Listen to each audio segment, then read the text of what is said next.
자, 여러분 평안하셨는지요? 네. 칼빈주의 이 책이죠. 이 칼빈주의 이 책을 가지고 지금 교리 공부를 시작하고 있어요. 지난주 그리고 이번 주 그리고 다음 주까지는 제가 말씀드린 대로 교리에 앞서서 칼빈주의의 역사에 대해서 살펴보는 시간을 가지고 있습니다. 여러분 기억하시는지 모르겠는데, 그래서 지난주에 첫 시간으로 칼빈주의의 태동에 대해서 우리가 배웠어요. 그러니까 칼빈주의의 시작점이 어딘지, 그리고 오늘은 이제 칼빈주의의 확산, 칼빈주의의 전성기라고 할 수 있는 그 시대에 대해서 오늘 배울 거고요. 다음 주에는 이제 칼빈주의와 이제 루터교의 차이점을 잠깐 살펴보고 오늘날의 칼빈주의, 이래서 칼빈주의 역사를 끝마칠 겁니다. 사실 우리 구원의 문제에 있어서 또 어떤 교리에 있어서 지금 역사 공부하는 건 사실 쉽지 않아요. 그만큼 뭐 흥미가 있는 것도 아니고 바로 우리 구원과 직결되는 문제는 아닐지라도 최소한 칼빈주의자로서 우리가 개혁신학을 추구하는 자로서 우리 신학과 신앙의 뿌리가 어떻게 되는지, 그 계보가 어떻게 되는지는 한 번쯤은 상식선에서 알고 있는 것이 좋다고 생각이 들고요. 그런 차원에서 우리가 나누는 거니까 편안한 마음으로 우리 오늘도 같이 은혜를 나눴으면 좋겠습니다.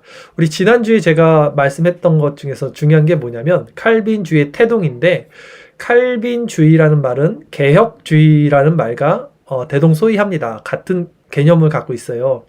근데 우리가 칼빈주의, 개혁주의라고 했을 때는 이제 종교 개혁 당시에 루터를 가장 먼저 떠올립니다. 그쵸? 종교 개혁자가 바로 루터였어요. 그러나 루터 전에, 루터는 이제 1500년, 1400년 말에서 1500년 초 사람인데, 루터 전 세대에 살던 사람들이 있었어요. 그 로마 카톨릭 부패됐던 그 신앙 가운데서도 개혁 신앙의 어떤 뿌리, 어떤 기초를 놓은 그 사람들이 있었다는 거죠. 그래서 그들을 개혁 신앙의 선구자들, 개혁 신학의 어떤 새벽별들이라고 불렀는데, 뭐 이름은 다 기억 못해도 되는데, 뭐 존 후스나 존 위클리프, 피터 와일도, 이런 분들이 이제 1100년, 200년, 300년, 400년 이렇게 쭉 있었습니다. 이제 그런 밑받침에 이제 비텐바르크 그 대학 문에 95조항 반박문을 붙이면서 루터로부터 이제 종교개혁이 시작된 거고요. 그리고 우리가 지난주에 요 말씀을 나누면서 그 우리 믿음의 선진들이 세웠던 5가지 솔라가 있다 그랬죠. 그게 가장 중요한 핵심이었습니다. 지난주에 배웠던 로마 카톨릭에 대항해서 항상 개혁 신학이 세워졌기 때문에, 로마 카톨릭은 성경의 권위보다는 어떤 행위 위주의, 또한 성례 위주의 신학을 추구했죠. 그러나 우리는 오직 말씀이다, 오직 말씀이야. 그래서 오직 말씀. 두 번째는 행위가 아니라 오직 믿음이다, 오직 믿음으로 구원받는 거야. 그리고 세 번째는 오직 은혜로 말미암아 구원받는 거야. 불가항력적인 은혜가 연결이 되겠죠. 또 네 번째는 오직 그리스도다, 우리는 그리스도의 공로만을 의지해서 구원받는 거야. 마지막은 우리의 삶은 하나님께 영광되는 삶을 살아야 된다. 이렇게 오솔라, 이게 종교개혁자들이 세운 어떤 가장 중요한 기치라고 말씀을 드렸습니다. 자, 그리고 이제 오늘은 이제 1500년부터 1600년, 1700년, 1800년까지 살펴볼 거예요. 이 중에서 1600년이, 그러니까 17세기죠. 우리 개혁파 정통주의라고 해요. 정확한 말로는 개혁파 정통주의가 가장 전성기를 구가하던 그 100년 시대였고요. 그래서 굉장히 광범위하게 유럽 전역으로 지금 개혁주의가 이제 뻗치는 상황을 여러분들과 살펴볼 텐데, 복잡할 수도 있고 어려울 수도 있어요. 근데 아까 서두에 말씀드렸듯이 그냥 편하게 듣고 그냥 한 번씩 이해하는 수준에서 넘어가도 됩니다. 그러나 우리의 어떤 개혁주의의 계보는 중요하기 때문에 한번 짚고 넘어가는 차원이라고 말씀을 드렸죠. 책을 읽으면서 이제 한번 말씀을 전해드릴게요. 이 리빙 포 가스 글로리, 칼빈주의, 이 책 페이지로는요 40페이지부터 49페이지까지 오늘 진도가 나갈 거고요. 책이 있으신 분은 이제 40페이지부터 보시면 되고, 없으신 분은 그냥 제가 읽어드리면서 다 읽진 않을 거니까 여러분들께 설명을 드리도록 하겠습니다.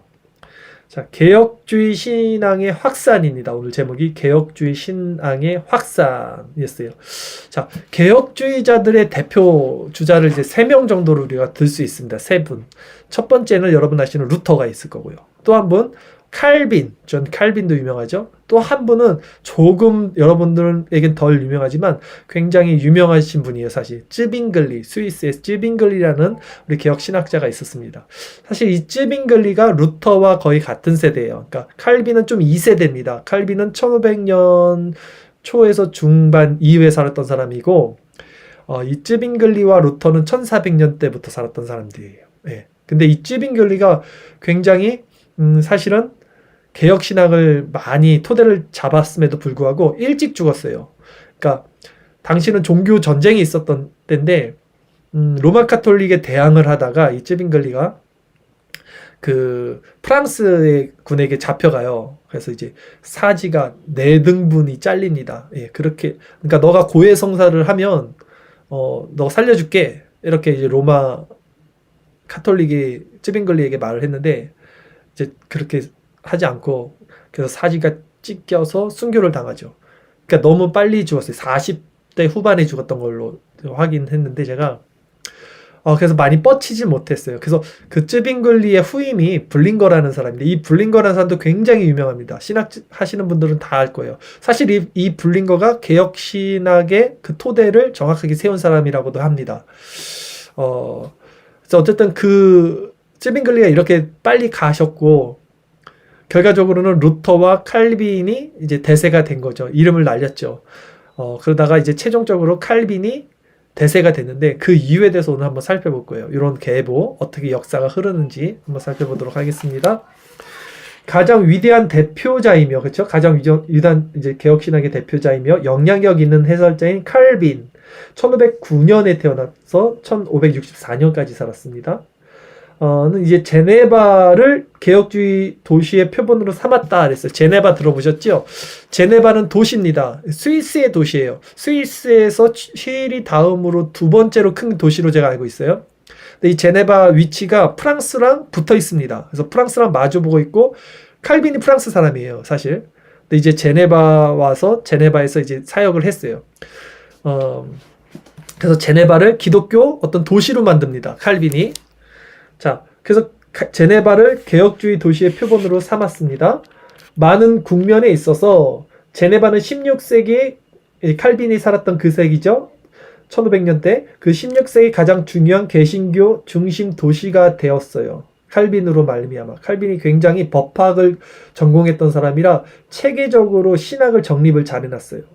어떤 교리서 같은 문서를 잘 작성을 했기 때문에 이런 체계를 잡을 수 있었어요.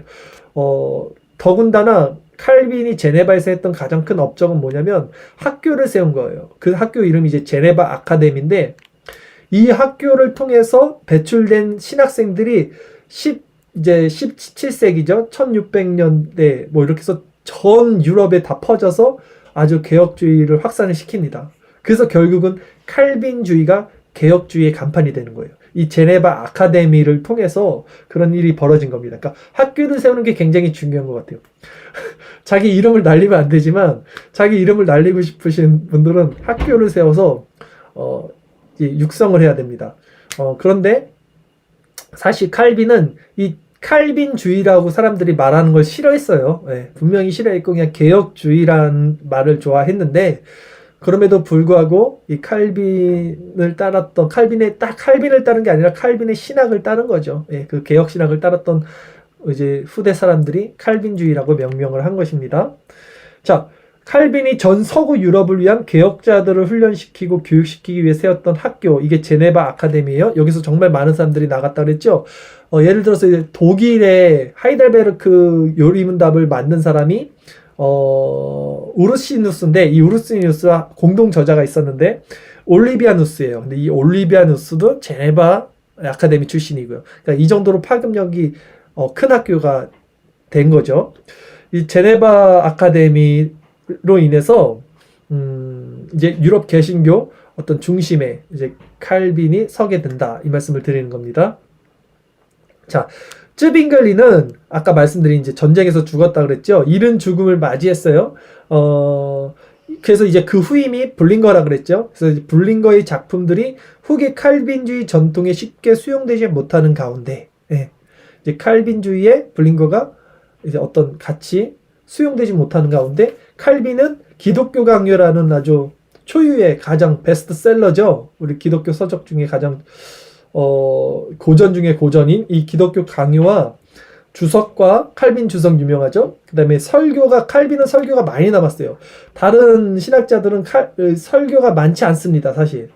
네, 원고가. 근데 칼빈은 워낙 그런 것을 잘 정리해 놓은 사람이라 몇백 편이 아마 남았던 걸로 제가 알고 있어요. 칼빈의 설교집이 아직도 많이 남아 있는 거예요. 그래서 그런 주석과 설교와 지도력을 통해 개혁주의 개신교를 체계화시켰습니다, 칼빈이.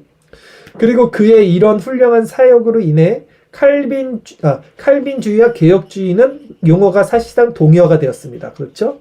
이제 개혁주의가 칼빈주의가 된 거예요. 네. 그러니까 루터, 또 쯔빙글리, 칼빈, 그다음에 이 루터의 후임이 멜랑이톤이 후임이고요. 또 쯔빙글리의 후임, 아까 말한 블링거, 그다음에 칼빈의 후임은 베자입니다. 그러니까 이런 이제 16세기, 또 15세기, 16세기 이 신학자들이 다 개혁주의예요. 쉽게 얘기하면 개혁주의, 그러니까 종교 개혁자라는 거예요. 그래서 개혁주의라고 말을 하는데 이들이 결국 칼빈주의라는 말로 통합이 되는 겁니다.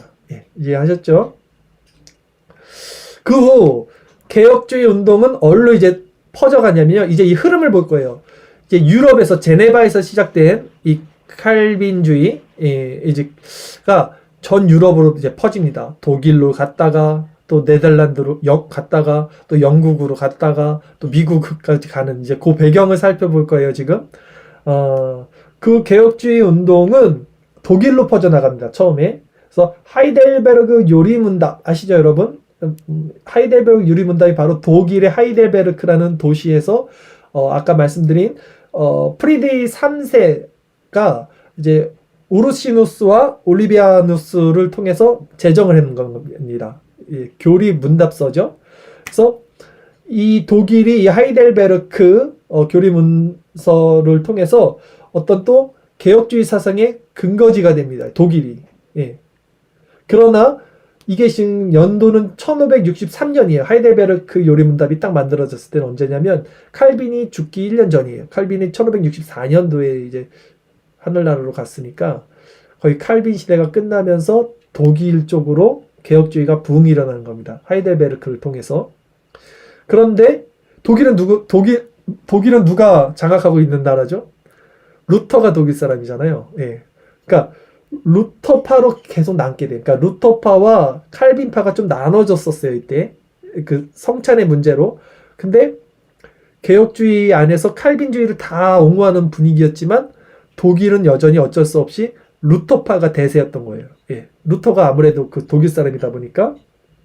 그런데 이 루터의 제자가 아까 제가 멜랑이톤이라고 했잖아요. 멜랑이톤. 근데 이 또 멜랑이톤이 칼빈주의자입니다. 아주. 그래서 칼빈의 사상에 영향을 받은 독일의 소수 루터파 가운데 가장 유명한 사람은 필립 멜랑이톤이다. 필립 멜랑이톤 나오죠? 그는 루터의 각별한 친구였어요. 사실 후임이지만 친구였죠. 각별한 친구로서 동료들로부터, 그러니까 독일 사람들로부터 몰인정하게 칼빈주의 비밀 당원이라고 불렸대요. 그러니까 야, 너는 독일 사람이면 루터파지, 루터를 따라야지 왜 칼빈을 좋아하냐 해서 이 멜랑이톤이 좀 모함을 당했나 봐요. 그래서 이 멜랑이톤의 몇몇 추종자들은 루터가 이제 죽은 후에 이제 루터파와 사이가 다시 벌어지고 독일의 개혁주의 교회에 가입을 합니다. 이제 칼빈주의 쪽으로 가입을 한 겁니다. 자, 계속 읽어드릴게요. 또한 칼빈주의는 헝가리와 폴란드와 북해 연안의 낮은 지대도 뿌리를 내렸다. 특히 이 부분 중요해요. 네덜란드로 갑니다. 이제 독일로 갔던 것이 네덜란드로 가는 거예요. 이제 전 유럽을 휩싸는 겁니다. 이제 네덜란드 이제 1545년 정도. 네덜란드에서는 칼빈주의가 1560년 정도에 이제 관통을 했대요. 그 네덜란드 북부 지역, 남부 지역을. 그래서 네덜란드에서의 칼빈주의 운동은 처음부터 그 지지자의 수 이상의 영향을 끼쳤다. 그러나 네덜란드의 칼빈주의는 17세기에 접어들었어야 풍성하게 꽃을 피웠어요. 17세기면 1600년도예요. 조금 더 시간이 지난 다음에 꽃을 핀 거예요. 이 네덜란드를 화란이라 그러잖아요. 화란 개혁주의. 이 네덜란드에서 개혁주의가 꽃을 피게 된 계기가 있습니다. 17세기에 와서. 왜냐면 1618년에서 1619년 17세기죠. 이때 개최된 유명한 그 네덜란드에서 개최된 국제 종교 회의가 있었어요.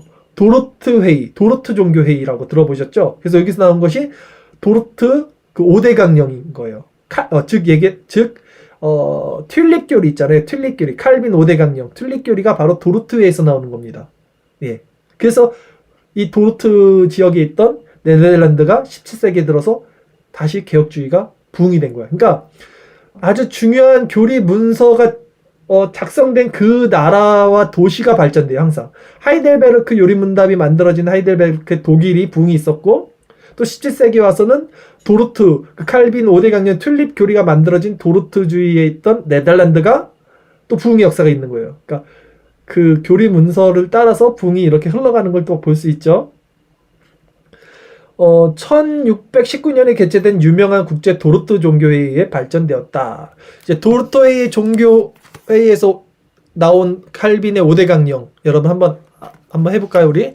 정말 중요하죠. 아까 오솔라랑 또 이제 칼빈의 5대 강령인 이제 튤립 교리라고 하죠. 튤립 교리가 개혁주의 신학에서는 아주 가장 중요한 두 가지 핵심 교리입니다. 이거 두 가지는 무조건 외우셔야 돼요. 무조건. 그래서 다시 한번 처음부터 해볼게요. 그러면 오솔라는 뭐가 있었죠? 첫 번째, 우리 믿음에서 가장 중요한 거는 말씀이에요. 말씀. 네, 개혁 신학에서 가장 중요한 거는 말씀이에요. 오직 말씀, 그 다음에 오직 믿음, 오직 은혜, 오직 그리스도, 마지막 오직 하나님께 영광이 오솔라예요. 네. 그리고 도르트회에서 나온 5대 강령, 칼빈의 5대 강령, 튤립 교리는 첫 번째는 인간의 전적인 타락과 부패. 인간 전적으로 타락했다. 왜냐하면 도르트 회의는요, 알미니암주의와 대적해서 이 내용이 나온 거거든요. 알미니암주의는 인간에게는 자유의지가 남아있다라고 말하니까 여기 반대에 대해서 이제 말을 해야 되기 때문에 인간은 전적 타락했다. 이게요. 두 번째, 인간이 전적이 타락했으니까 인간 스스로는 구원에 이를 수 없어요. 타락했으니까. 그렇죠? 그래서 하나님의 무조건적인 선택이 있어야 돼요. 하나님의 무조건적인 선택이 있어야 된다. 근데 저쪽 웨슬리안은 인간이 하나님을 선택한다라고 생각하는 거예요. 잘못됐죠?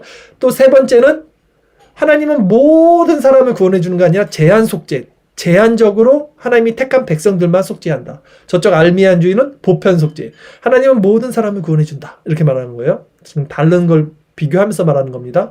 또 칼빈 5대 강령 네 번째는 뭡니까? 불가항력적인 은혜. 그러니까 결국 하나님의 무조건적인 선택이 있는 사람은 하나님의 은혜 가운데 불가항력적으로 하나님께 그냥 끌려가는 거예요. 나 안 끌려갈게요 하는 게 안 되는 거고, 그냥 어쩔 수 없이 끌려가는 거예요. 이게 불가항력적인 은혜예요. 저쪽 웨슬리안은, 알미니암주의들은 나 안 끌려가려 그러면 안 끌려가는 거예요. 자기가 선택할 수 있는 거예요. 구원을. 자, 마지막 칼빈주의 다섯 번째는 성도의 견인. 이거 성도의 인내라고도 하고, 하나님께서 우리를 그렇게 끌고 가신다라고도 볼 수 있겠죠. 이 다섯 가지가 도르트 회의에서 1709년에 이제 제정이 됐고요. 1618년에서 1619년입니다. 죄송합니다.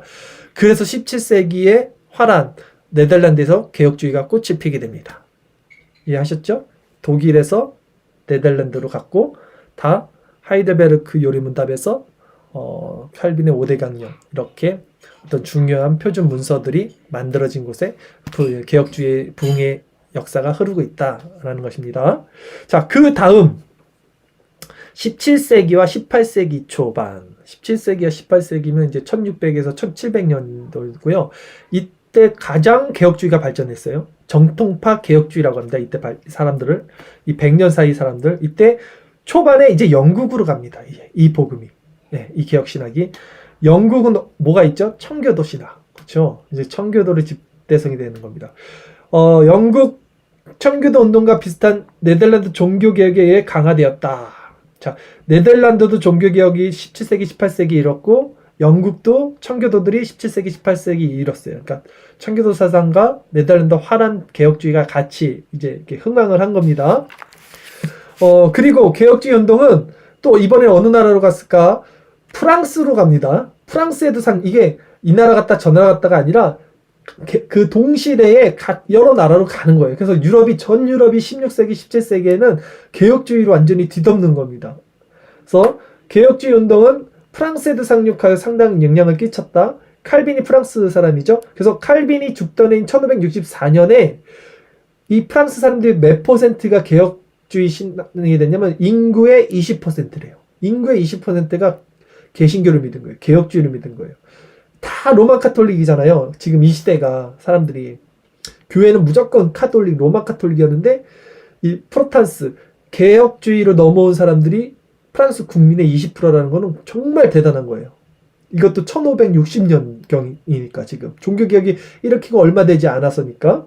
자, 그 정도로 제네바를 기치한 이 칼빈의 위세와 그 개혁신앙의 기치가 굉장히 컸던 거예요.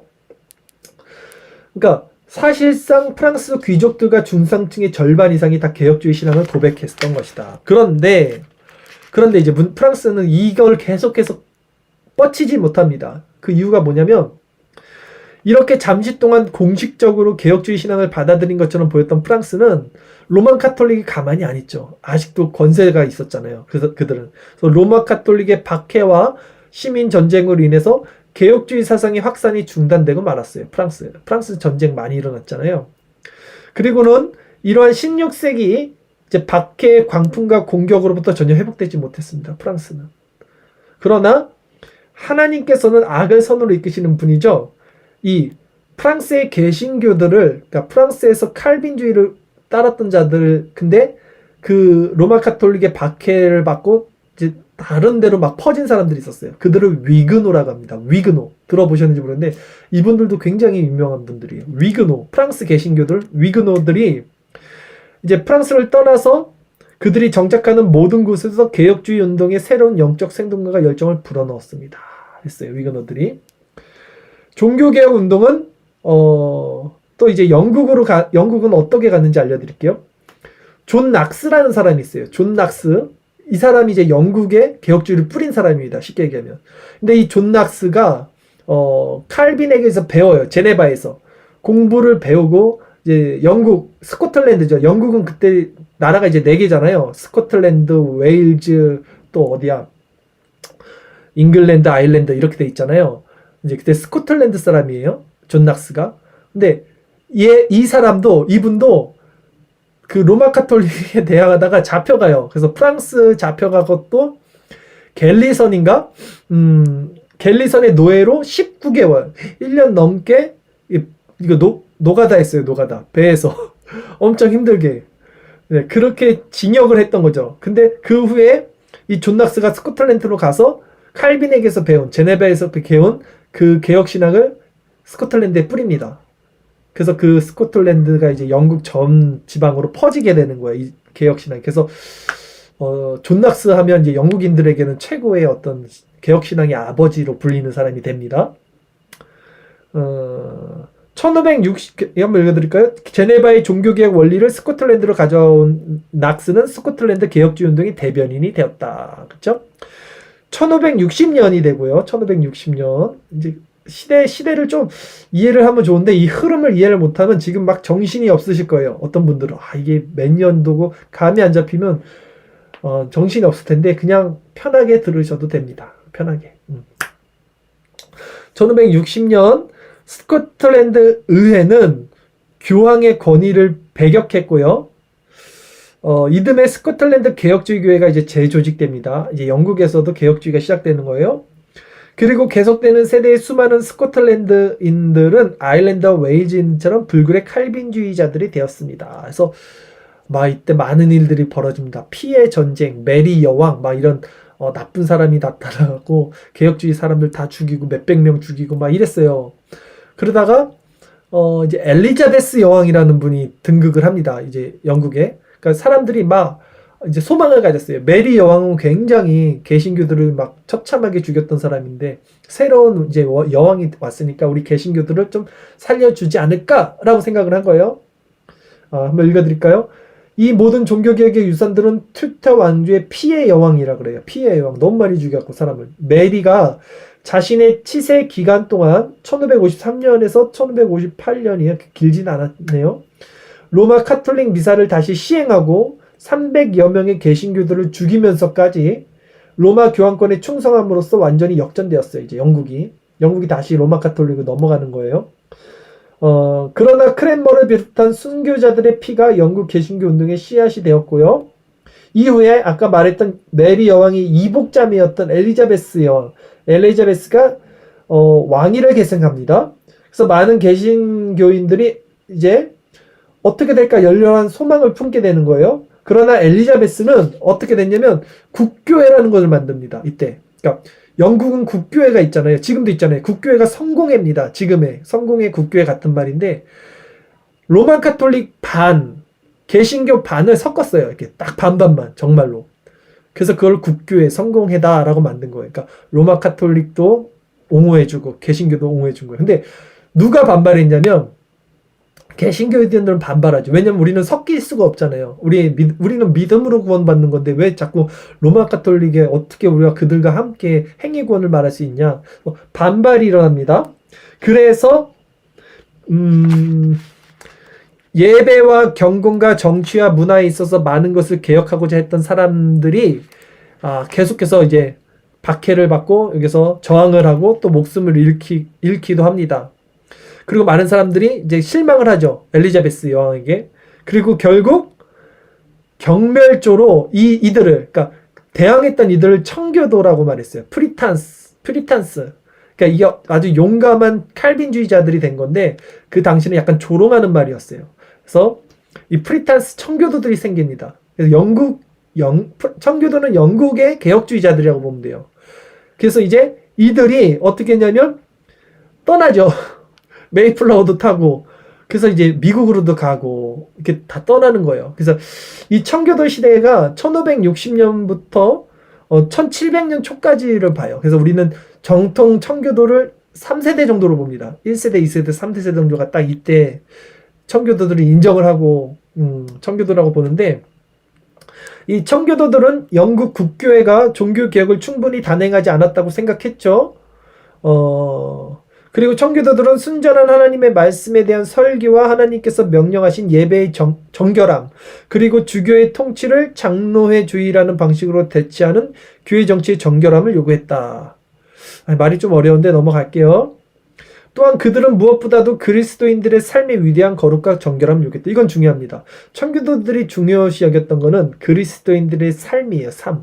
실질적인 삶을 청교도들은 굉장히 중요시 여깁니다. 그래서 개혁주의에서 조금 더 나가는 게 이제 청교도라고 볼 수 있겠죠. 그러니까 영국의 개혁주의자들이 그들만의 어떤 신학 체계를 잡은 게 이제 청교도예요.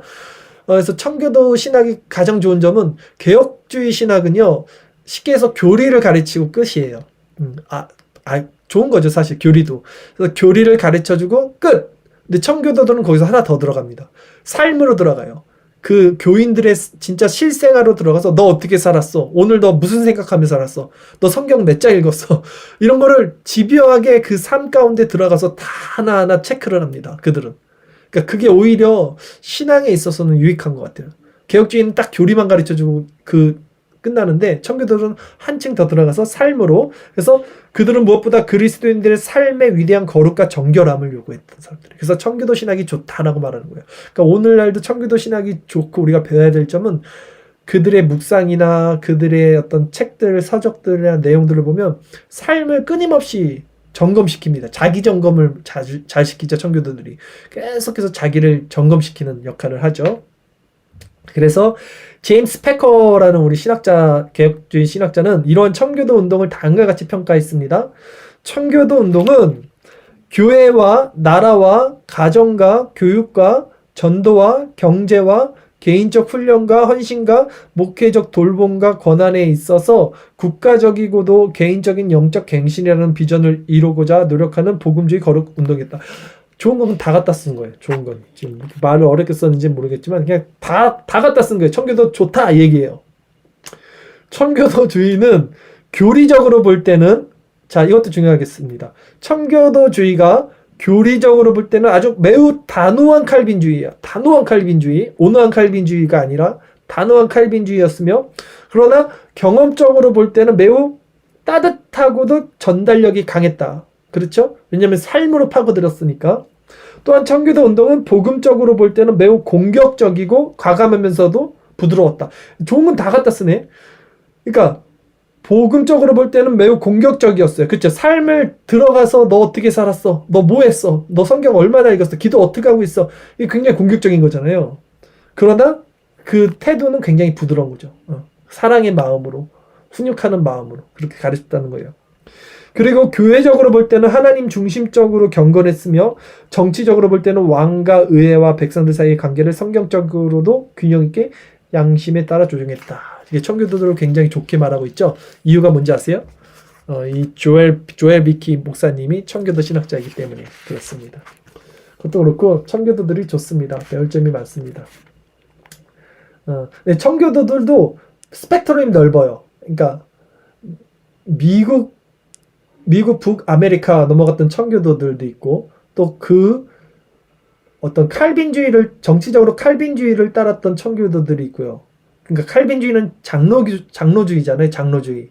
근데 회중주의 청교도들도 있습니다. 회중주의는 장로주의가 아니에요. 그러니까 어떤 체계가 있는 게 아니라 회중이 다 선출하는 거예요. 목사도 회중이 선출하고, 이렇게 장로도 회중이 선출하고, 그러니까 리더 없이 다 어떤 이렇게 다 위아더 월드 그런 게 이제 회중교회인데, 그런 회중교회의 청교도들도 있죠. 그러니까 사람들이 장로교 쪽에서 올 때는 저 청교도 위험해라고 하는데, 청교도도 분파가 많아요. 그래서 스펙트럼이 워낙 넓어서 어떤 청교도를 말하는지도 확인해 봐야 돼요. 그러니까 칼빈주의 청교도들은 장로교 체계를 그대로 답습합니다. 칼빈주의 체계를. 그러니까 그러잖아요. 어떤 교리적으로는 칼빈주의를 따랐다 그러잖아요. 그러니까 전혀 문제될 게 없다. 그러니까 우리가 함부로 너무나 스펙트럼이 넓은 거를 가지고, 복음주의도 마찬가지고 개혁주의도 마찬가지고, 복음주의는 나빠, 뭐 개혁주의는 뭐가, 이렇게 할 수가 없는 부분이 사실은 있어요. 그러니까 많이 알면 알수록 사실 말을 하기가 쉽지 않아요. 모르는 사람들은 말을 되게 간단하게 쉽게 하는 경향이 있겠죠, 솔직히. 근데 알면 알수록 그렇게 쉽게 말할 수 없는 것이 신학의 스펙트럼이라고 또 볼 수 있겠습니다. 읽어드리겠습니다. 결국 칼빈주의는 대서양을 건너 이제 미국으로 갑니다. 이 영국까지 왔죠. 대영 제국의 식민지였던 북아메리카로 진출했습니다. 영국의 식민지였던 북아메리카로 갑니다. 그리고 그곳에서 뉴 잉글랜드 청교도들 앞장서서 개혁주의 신학을 전수하였고, 교회와 교육기관과 정치기관들을 설립하였습니다. 이제 미국으로 간 거예요, 청교도들이. 그래서 거기서 언덕 위의 집이라고 그러죠. 교회를 중심으로 신앙의 어떤 공동체를 세웠고요. 너무나 감사한 게 뭐냐면, 그 미국이 이제 부흥이 되잖아요. 그리고 이제 그 청교도 사상을 온전히 받았어요, 미국이. 그래서 뭐 조나단 에드워드 같은 목사님까지 청교도 사상을 끊임없이 추구를 했죠. 근데 18세기 이후에 이제 자유주의 신학이랑 19세기에 이제 자유주의 신학이 들어오면서 미국이 또 자유주의에 넘어가는 게 됐어요. 근데도 그 남아있던 소수의 미국에 있던 그 청교도 개혁주의 신학 사람들이 있을 거 아닙니까? 이 사람들이 어디로 들어왔냐면 우리나라로 온 거예요. 우리나라로. 그래서 우리나라에 들어온 선교사들, 그러니까 물론 여러 계파에서 왔죠. 감리교에서도 있고 저쪽 다른 데서도 왔지만, 이 장로교회에서, 미국 장로교에서 오신 분들이 굉장히 보수적이고 개혁주의 신학을 갖고 있던 그 신학 체계의 선교사들이 오셨어요, 우리나라에. 정말 이거는 하나님의 은혜라고 볼 수밖에 없어요. 그래서 그들이 이제 그렇게 생각한 거예요. 미국은 망했지만 우리가 동방의 저 나라에 가서 다시 한번 언덕 위에 집을 짓겠다. 다시 한번 하나님의 신본주의에서 정말 하나님을 잘 섬기는, 그 인본주의에 물들지 않는 신학을 세우겠다. 이 다짐을 하고 우리나라에 와서 그 사상을 가르친 거예요. 그래서 우리나라가 아직도 보수 신앙이 이렇게 있고, 우리나라 장로교 헌법에 웨스트민스터 신앙고백서를 우리는 믿는다고 고백돼 있고, 우리는 이신칭의를 믿고, 전 세계적으로 우리처럼 이렇게 보수주의, 개혁주의, 개혁주의는 아니죠. 복음주의 장로교를 믿는 기독교 국가는 없습니다. 다 자유주의에 넘어갔습니다. 그런데 우리나라는 그나마 이 하나님의 은혜로 이 보수 개혁주의에 있던 미국에 있던 선교사들이 우리나라의 신학이 전수가 됐던 것이 큰 은혜였던 것 같아요. 자, 어쨌든 결국 칼빈주의는 대서양을 건너 대영 제국의 식민지였던 북아메리카로 진출을 했습니다. 그리고 메사추세츠만 식민 지역에 정착한 청교도들은 어느 정도 영국 국교의 법률을 계속해서 허용했지만 메이플라워를 타고 아메리칸 대륙으로 이주했던 이제 플리머스에 정착한 청교도들은 이제 주로 분리주의자들, 비국교들이었습니다. 그러니까 다른 거예요, 이 계파들이. 그러나 이러한 차이점에도 불구하고 모든 청교도들은 열정적인 칼빈주의자들이었습니다. 자, 이제 거의 마무리를 해야 될 텐데, 이 밖에도 4개의 칼빈주의 유파들이 아메리카 대륙에 진입했습니다. 1620년대부터 네덜란드 칼빈주의 신자들은 후일 뉴욕이라고 불리게 될 뉴 네덜란드에 정착했습니다. 그리고 17세기 말에는 수천 명의 프랑스 위그노들이 뉴욕과 버지니아와 캐롤리아에 도착했습니다. 또한 1690년부터 1777년까지는 대부분 개혁주의자들로 구성되어 있던 20만 명이 넘는 독일인들이 중부 식민지 정착했습니다. 마지막 지류는 장로교인들이었던 스코틀랜드와 스코틀랜드계 아일랜드인이었습니다.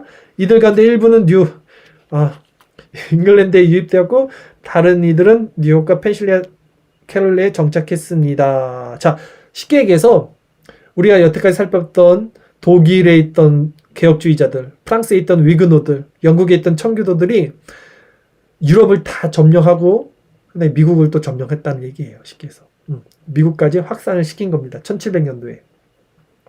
이 광범위한 이민과 내적 성장의 결과로 1776년도에는 이 지역에 인구가 300만 명이 이르는 것으로 추산되었고 뉴욕과 펜실베니아, 그러니까 미국이에요.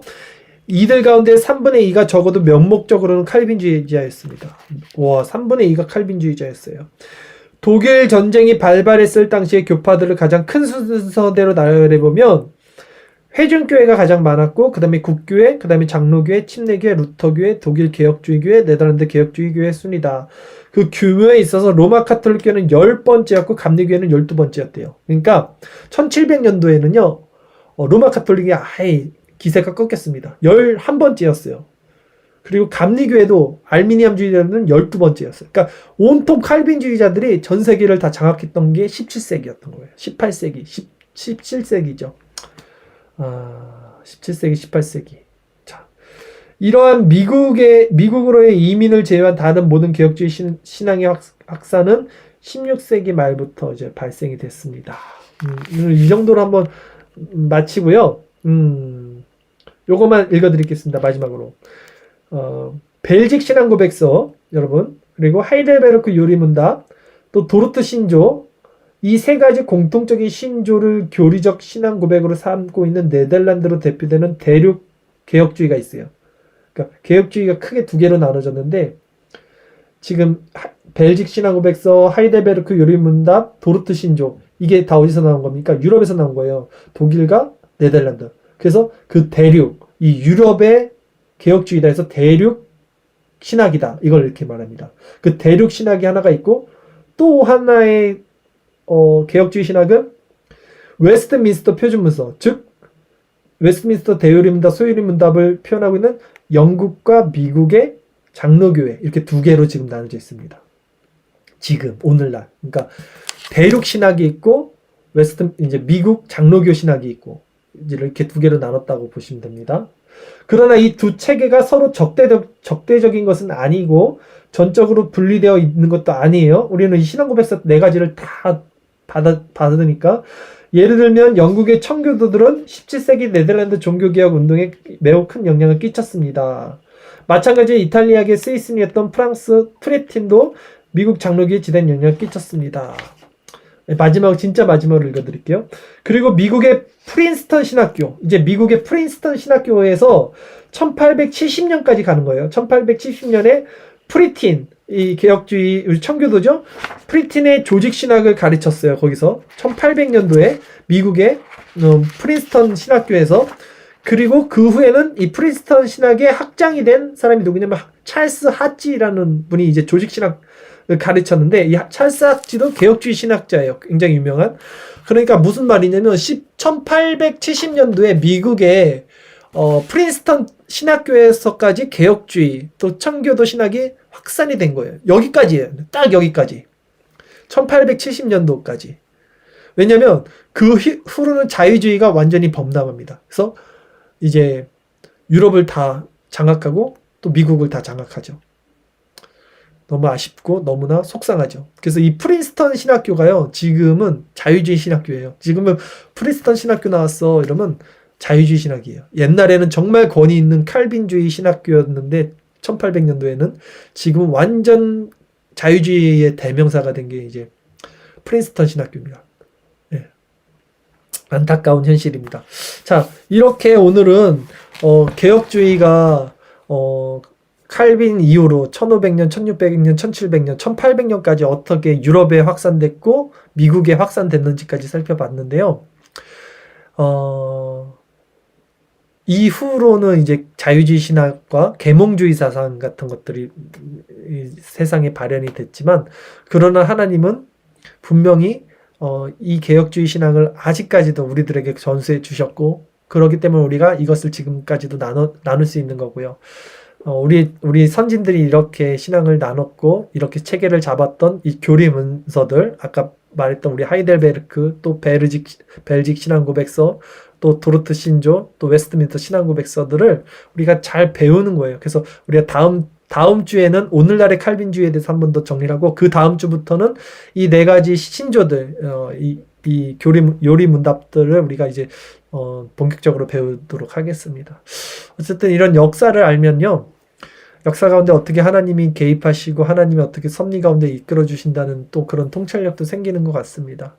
모든 역사의 주인이신 하나님께 우리가 끝까지 하나님의 주권을 믿고, 때가 악하지만 끝까지 이 우리의 개혁신학을 붙잡고 하나님의 신본주의에 입각해서 바른 신앙으로 살아가는 저와 여러분이 되셨으면 좋겠고요. 이 마지막 시대에 정말 개혁주의의 마지막 우리가 주자로서, 또 우리나라에서 이 개혁신학을 끝까지 우리가 잡고 있는 자들로서 우리의 맡겨진 사명을 감당하는 저와 여러분 됐으면 좋겠습니다. 우리 이 시간에 한 10분 정도 기도 드릴 텐데요. 우리 이것을 놓고 기도했으면 좋겠어요. 오늘날 한국도 사실은 많은 이제 복음주의권 안에, 또 자유주의 신학 안에, 또 기복주의 안에, 또 번영 신학 안에, 또 어떤 성령 운동, 은사주의 안에 많이 오염됐습니다. 예. 너무나 많이 오염됐음에도 불구하고 분명히 하나님께서 남겨주신 이 참된 신자들이 있고요. 우리가 지금 이 말씀을 나누시는 분들은 정말 분명히 그런 분들일 겁니다. 왜냐하면 이런 거 관심이 없어요. 그렇죠? 정말 개혁신학을 사랑하지 않으면 누가 여기에서 이걸 듣겠습니까? 정말 개혁신학이 참된 진리다, 본질이다, 신앙에, 이렇게 생각하는 사람들만 관심이 있기 때문에 이 말씀을 들을 줄 믿어요. 그렇기 때문에 이 시간 우리가 이 개혁신앙을 갖고 있는 마지막 이 시대 살아가는 우리 믿음의 사람들로서 이 신앙 끝까지 지키고, 또 아직도 알지 못하는 자들에게 이 참된 복음, 이 신본주의의 신앙을 우리가 전할 수 있는 그런 사명 감당할 수 있는 교회들이 되게 해달라고, 우리가 10분 정도 우리 함께 기도하는 시간 갖도록 하겠습니다. 기도드리겠습니다.